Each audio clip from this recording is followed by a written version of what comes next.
Hey, Randy Hunter here from BeginningSax.com. In this Jazz Sax Quick Licks and Tips video, I'm going to show you the quick and easy way to learn the diminished scale. Now, if you're not familiar with the diminished scale, here's the sound. You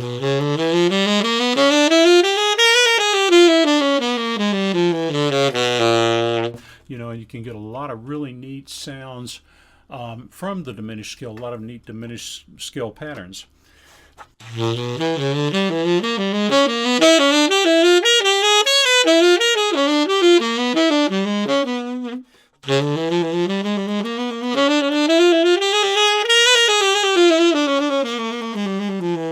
I could go on and on with some of these sounds, and you probably heard Dexter Gordon using the diminished scale, Sonny Stitt. A lot of your favorite jazz musicians, probably most of them, have used the diminished scale. Now, we could get into a big conversation about the theory behind the diminished scale and how multiple scales have the same tones and things like that, but I'm going to save that for another session, and we're going to get down to learning the scale. But I did want to make a point out of it. The diminished scale consists of half whole, half whole, half whole intervals. Half step, whole step, half step, whole step. At least that's the form of diminished scale I'm playing, the half whole diminished scale. Now, I remember when I was in college beating my head against the wall trying to keep up, as I was learning this scale, trying to keep up with the half whole, where the heck am I at kind of a dilemma that I went on with for quite a while learning the diminished scale. Then, well after I'd learned it and when I was teaching the diminished scale, one time I realized, hey, there's a much easier way to learn this scale than counting the half whole intervals. Now, if you know your minor thirds, let's take, I was playing the C half whole diminished scale, like I mentioned a moment ago. So let's take minor thirds starting with C sharp. Okay, so C sharp to E is a minor third. E to G is a minor third. G to B flat is a minor third. And B flat back to C sharp, an octave higher than our starting tone, is a minor third.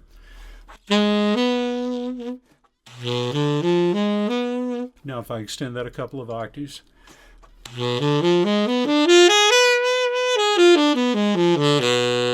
and come back down. Now, we can start a half step below each of those minor thirds. Let's put, we can think of it as a lower auxiliary. It's not really a lower auxiliary in the context of the diminished scale, but for learning purposes, if we put a lower auxiliary or a chromatic tone below each of those tones, below the C sharp, we've got a C, so C to C sharp. Now remember, our next minor third was E, so let's put a chromatic tone below it, E flat to E.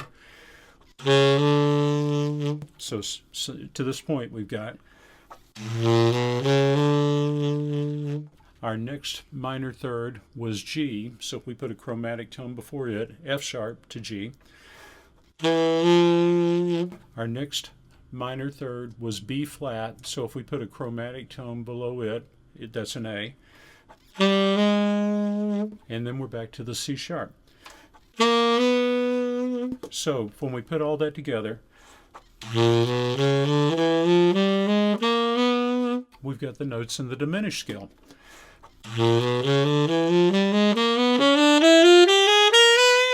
Now I could do the lower auxiliary thing on the way down, and that really makes a pretty neat diminished scale pattern. But let's just play the same tones in reverse order on our descent. So